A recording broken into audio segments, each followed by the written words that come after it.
Mayo, el mes de mayo, marcó un récord, varios récords, de gasto y de déficit fiscal. Ya hablamos de los números gruesos, voy a hacer números redondos para no confundir, pero si uno mira las cifras, el gasto público del mes pasado fue prácticamente el doble que hace un año. Y la recaudación tributaria apenas fue igual, creció 2%, en términos nominales, un retroceso real enorme.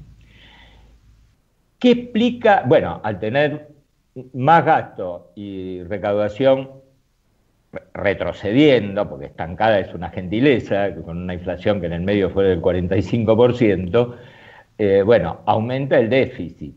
Y ese déficit, ¿cómo se financia? Con emisión monetaria, porque el gobierno no tiene otro recurso. Es casi, si uno lo trasladara al lenguaje que estuvimos usando esta semana, tenemos un Estado quebrado, que está emitiendo papeles que la gente acepta, afortunadamente. Después vamos a explicar por qué. Vamos a mirar unos numeritos, Hugo. Ayer la consultora LSG, la que dirige Guido Lorenzo, explicó cómo se compone el mayor aumento del gasto, que es en atención de necesidades sociales derivadas de la cuarentena y del parate económico. Hay 3 rubros que explican más de la mitad del aumento del gasto.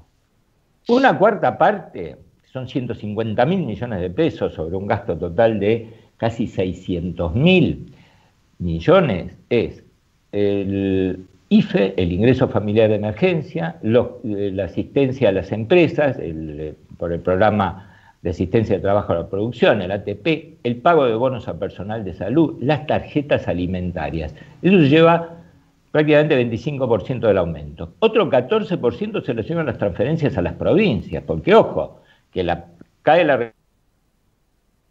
provincias perciben menos, entonces el Estado les compensa no solo para gastos de sueldo, sino también para las cajas de jubilaciones que tienen déficit en las provincias. Y a esto hay que sumarle para atender gastos de salud, ampliación de hospitales, etcétera.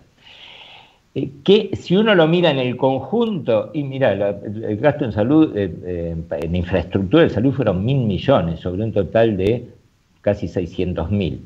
Ahora, otro 13% se lo llevan los subsidios a la energía y el transporte. ¿Cuánto aumentaron? 57% real. Esto es más del 50% por encima de la inflación.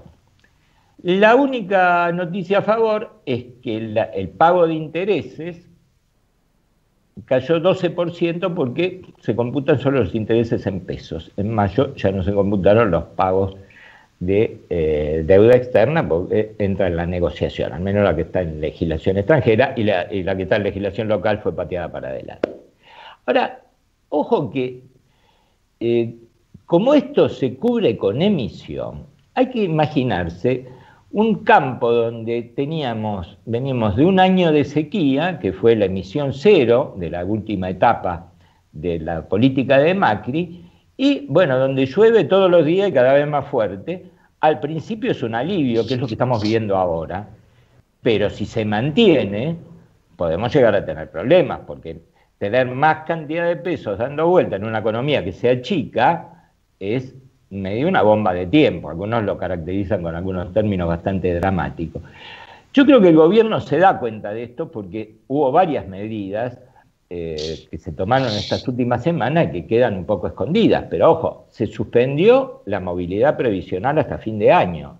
De acá, los ajustes de septiembre y diciembre lo va a decidir el Poder Ejecutivo, probablemente con esta política de subirle más a los que menos cobran y achatar al resto. Eso es bajar el gasto en jubilaciones. También se dispuso fraccionar el medio aguinaldo para la administración pública, pero para los sueldos de arriba de 80.000 pesos. Esto es un efecto marginal, pero te da más caja.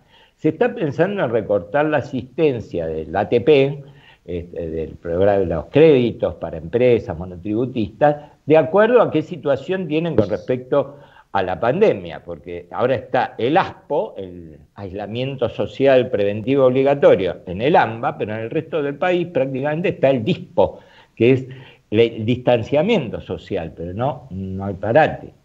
En los préstamos estos de ATP que cubrían hasta 2 sueldos mínimos, ahora se está pensando en bajarlo a 1 solo, pero esto entra en colisión con el pago del medio aguinaldo. La CGT ayer salió a decir, ojo, el aguinaldo no se toca. Y la verdad que es una expresión de deseo. Hay empresas que no pueden pagar ni el sueldo, difícilmente puedan pagar el aguinaldo. Y está en duda el pago del tercer pago del ingreso familiar, los 80.000 millones, pero ayer el ministro Arroyo dijo que se está estudiando un ingreso universal que va a aplicarse más que nada a los que hoy reciben planes, pero por un más largo plazo. Habló de 3 años. La verdad que todo esto es incompatible con una caída del 30% real de la recaudación. Y la emisión en lo que va de este año llega a 1 billón, con B larga, de pesos en 5 meses. Esa era un poco la meta para todo el año pasado, pero no hay opción. Y hay cosas insólitas, por ejemplo, el impuesto país, este 30% de la compra de dólares, recaudó 6.600 millones de pesos. Es el 1% de todo el gasto del mes pasado. Ahora, ¿esto qué trae? Que el que tiene que vender dólares lo vende en el mercado negro. Ayer mismo encontraron en Recoleta un motoquero con 3 millones de pesos, arriba de una moto sin patente, y eso evidentemente o es un delivery de cambiario o no de verde, sino de sustancias blancas, supongo. Ahora, uno dice, con tanta emisión, ¿qué pasa con la inflación? La inflación está frenada. Abril fue 1,5%, mayo también, pero esto está frenada por la recesión y la cuarentena. La inflación es de 11, en 5 meses, 11,1%.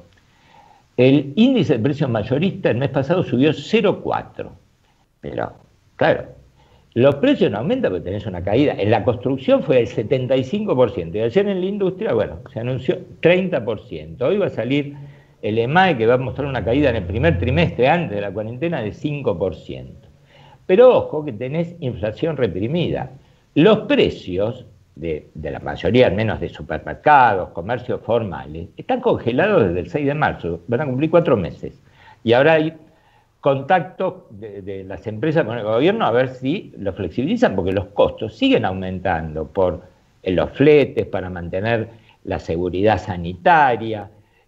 Tenés los insumos importados a veces se ajustan por un tipo de cambio más alto, o no hay acceso al mercado. Las tarifas de servicios públicos, 12 meses ya cumplen. Tenés una brecha de 55% entre el dólar oficial y el dólar bolsa, que bueno, ayer salió, o el viernes mejor dicho, una nueva batería de medidas para frenarlo. Y si uno se fija, esto ya lo dijimos alguna vez, el relevamiento de expectativa del mercado que hace el Banco Central, la mayoría de los analistas prevé una inflación del 43% en números redondos. Si en 5 meses hubo 11, esto significa que en los próximos meses, probablemente de junio en adelante, la inflación se va a acelerar, alimentada por esa inundación de pesos. Y una tasa de 43% significaría para fin de año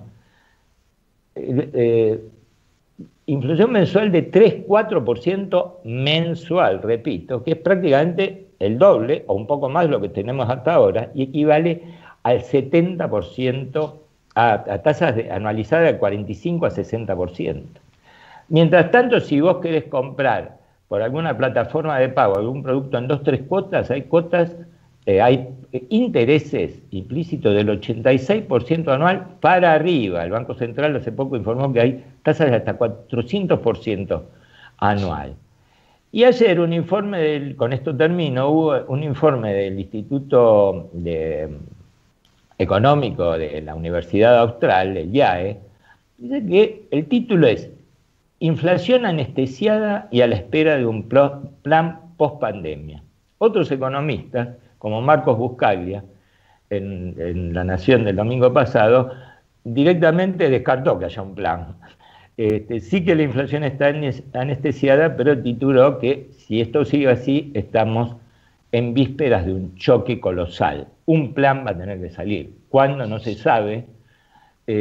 Por lo menos el tema del default ahora se pateó hasta julio y esperemos que ese hasta el 24 de julio el Ministerio de Economía empiece a armar algo que al menos se parezca a un plan o al menos una hoja de ruta.